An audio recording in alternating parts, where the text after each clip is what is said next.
Israel और Hamas के बीच में युद्ध हो रहा है। इजराइल के जो राष्ट्रपति हैं उनका बेटा पिता का आशीर्वाद लेकर मिलिट्री में भर्ती हो चुका है। अभी अभी भर्ती हुआ है कि मैं लड़ूंगा, देश के लिए मारूंगा मरूंगा। ये है इजराइल देश। हमारे देश में किसी मंत्री का बेटा युद्ध शुरू हो जाए तो बीमारी का बहाना लेकर छुट्टी लेकर आ जाएगा कि जितने मरने हो मर जाएं, बाद को फिर ज्वाइन करूंगा। लेकिन ये इजराइल देश, जिसको कई बार मुस्लिम देशों ने हराने की कोशिश किया और छोटे से इजराइल देश ने सबको परास्त कर दिया। जहां देश के प्रति समर्पण होता है, ये भारत देश इतनी बार टुकड़ों में क्यों बटा, क्यों गुलाम बना? क्योंकि इस देश के अंदर गद्दारों की संख्या बहुत ज्यादा है। ऐसे ऐसे गद्दार हैं, अगर पैसा मिल जाए तो देश के प्रति दगेबाजी कर सकते हैं, कर चुके हैं। जयचंद ने पृथ्वीराज चौहान को मरवा दिया था। ये देश जयचंद से खाली नहीं, बहुत जयचंद रहते हैं। इसलिए भारत देश 15 बार टूट चुका है। ये बहुत बड़ा देश था, तब भी अभी बड़ा है ये। और देशभक्त बनो। देशभक्ति ना हो तो नेतागिरी छोड़ दो। ये गद्दी पाने के लिए, कुर्सी हथियाने के लिए, सत्ता शासन संपत्ति प्राप्त करने के लिए नेतागिरी का रास्ता नहीं है। उसके लिए बिजनेस कीजिए, वहाँ धन कमा लीजिए, लेकिन नेतागिरी करना है तो देशभक्ति अंदर पैदा करिए। उसके बाद राजनीति के मंदिर में प्रवेश हो जाइए और पुजारी बन जाइए। राजनेता महाराज, देश की सेवा कीजिए, राष्ट्र देवता की सेवा कीजिए। बोलिए सद्गुरु भगवान की जय। जिंदगी भर झमेला है, वो झमेला में कैसे जीना चाहिए, इसके लिए सत्संग की आवश्यकता है। सत्संग टेंशन को कम कर देता है, सत्संग दुख को कम कर देता है। हरदोई में जहाँ सत्संग था, सत्संग कराने वाले मनीष कुमार, आशीष कुमार, उनकी माँ श्रीमती मालती देवी, तो मैंने उनसे पूछा, माता जी कैसे सत्संग कराया, गुरु जी से कैसे जुड़ गई आप? बोले हमारे पति जी, गुरु जी मृत्यु को प्राप्त हो गए। मन में बहुत दुख हुआ, बहुत टेंशन रहती थी, रोती रहती थी, दुखी रहती थी, लेकिन आपका प्रवचन सुना तब से मेरा दुख खत्म हो गया। तो मैंने अपने बेटों से कहा, बेटा मेरा मन का दुख कोई नहीं दूर कर पाया, ये गुरु जी के सत्संग से दूर हुआ, तो इनका सत्संग हरदोई में करा दो। तो मेरे बेटों ने बुलाया, ग्राम बिरहाना में आपका टडियावा के पास सत्संग रखा और हम बहुत खुश हैं। मेरी जिंदगी का फर्स्ट और लास्ट काम हो गया, आपका सत्संग हो गया। अब यहाँ पर हजारों महिलाओं ने सुन लिया।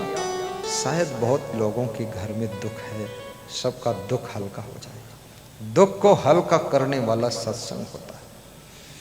आत्महत्या से बचाने वाला भी सत्संग है। याद रखना, आदमी जब संसार से ऊब जाता है, उलझ जाता है, परेशान हो जाता है, टेंशन बहुत हो जाती है, तो कभी कभी सोचता है आत्महत्या करूं, मर जाऊं, क्या करूं। लेकिन मरना किसी समस्या का समाधान नहीं है। व्यासगादी निवेदन करती है, जो मनुष्य का शरीर आपको प्राप्त हुआ है, उस शरीर को पाने के लिए देवी और देवता भी इंतजार कर रहे हैं। देवी देवता वेटिंग में लगे हुए हैं, सोच रहे हैं कब मैं मनुष्य का रूप धारण करूं, मैं कब स्त्री पुरुष बन करके धरती पर जाऊं, मैं भी अपना कल्याण करूं। लेकिन जिनको मनुष्य का शरीर मिल गया है, वो दारू पीने में लगे हुए हैं, जुआ खेलने में लगे हुए हैं, लड़ाई झगड़ा में लगे हुए हैं, बेईमानी चालाकी छल कपट में लगे हुए हैं और खूब उलझे हुए हैं, परेशान हैं। और देवी देवता मनुष्य बनना चाहते हैं। जो मनुष्य बन गए हैं वही कहते हैं, इससे अच्छा अगर जानवर बन के पैदा होते तो शांति रहती। उल्टा पलटा जिंदगी जियोगे तो जानवर बनने की इच्छा होगी, और जिंदगी जीने का सलीका अगर सुधर गया तो दोबारा तुम्हारा जन्म ही नहीं होगा, मोक्ष की प्राप्ति हो जाएगी। सबसे पहले खान पान सुधारिए। भगवान श्री कृष्ण से अर्जुन ने पूछा था कि हे भगवान, सब दुख कैसे दूर हो सकते? तो श्री कृष्ण कहते हैं, युक्ताहार विहारस्य युक्त चेष्टस्य कर्मसु युक्त स्वप्नाओ बोधस्य योगो भवत दुखा। हे अर्जुन, आहार और विहार जिसका यथा योग्य है, जो यथा योग्य कर्मों की चेष्टा करता है, अनावश्यक कर्म नहीं करता है, अनावश्यक बातों को सोचता भी नहीं है, अनावश्यक चीज़ों का स्मरण नहीं करता है, और फालतू किसी कार्य में मन नहीं लगाता है, और जो व्यक्ति यथा योग्य शयन और जागरण करता है, कभी जरूरत पड़ी तो रात में जाग भी लेता है, और कभी जरूरत पड़ी थोड़ा दिन में भी सो लेता है, और जरूरत पड़ी तो कम सोकर भी काम चला लेता है, और टाइम मिल गया तो पूरा सोकर नींद को पूरा भी कर लेता है।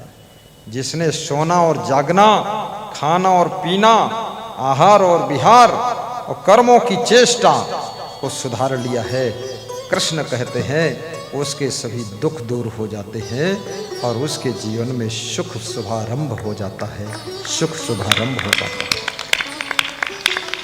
आजकल आदमी का खान पान बहुत बिगड़ा हुआ है। मैंने डॉक्टर मनोज जी से पूछा कल, डॉक्टर साहब लोग बीमार बहुत क्यों होते हैं? तो डॉक्टर साहब ने कहा कि गुरुदेव, खान पान बिगड़ा हुआ है। तो हमने कहा जो बहुत अच्छे डॉक्टर हैं वो इंग्लिश दवाई बहुत कम क्यों देते हैं? बोले इंग्लिश दवाई लीवर और किडनी को डैमेज करती है, इसलिए वो कम देते हैं। तो हमने कहा फिर डॉक्टर साहब? तो बोले मैं इसलिए प्राकृतिक चिकित्सा का भी सेंटर खोल चुका हूँ, और शुगर के बीमार लोग, शुगर वाले जो ठीक ही नहीं होते हैं, बोले प्राकृतिक चिकित्सा 4 दिन उनकी मैंने कर दिया है, शुगर नॉर्मल हो गई, दवा खाना बंद हो गया और हंसते ही यहाँ से चले गए। इसलिए मैं नेचुरोपैथी और आयुर्वेदिक हॉस्पिटल खोलने जा रहा हूँ, ताकि लोगों को बिना दवा के अच्छा कर दूं और लोगों की जिंदगी में आपकी दुआ चलती रहे, दवा की ज़्यादा जरूरत नहीं। वास्तव में तो मैंने कहा भोजन में क्या खाना चाहिए?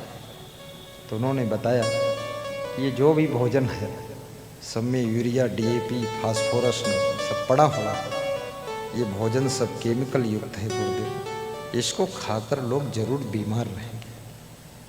और उन्होंने ये भी बताया कि अगर यही खाते रहे तो 50 साल की उम्र से ज़्यादा आगे लोग जाएंगे नहीं, 50 में ही 50% मर जाएंगे। वास्तव में कुछ खेती ऐसी भी कर लो, बीघा 2 बीघा कम से कम, जो गाय का गोबर, भैंस का गोबर डाल करके फसल उगाओ, उसमें कम से कम चावल और गेहूँ पैदा कर लो, सब्जी पैदा कर लो, जो खा करके स्वस्थ रहो, प्रसन्न रहो। क्योंकि शरीर स्वस्थ हो और मन प्रसन्न हो तो जीवन में सुख आता है, और शरीर में रोग बहुत है तो जीवन में सुख नहीं रह सकता। आपका मन हर समय बीमारी में लगा रहे,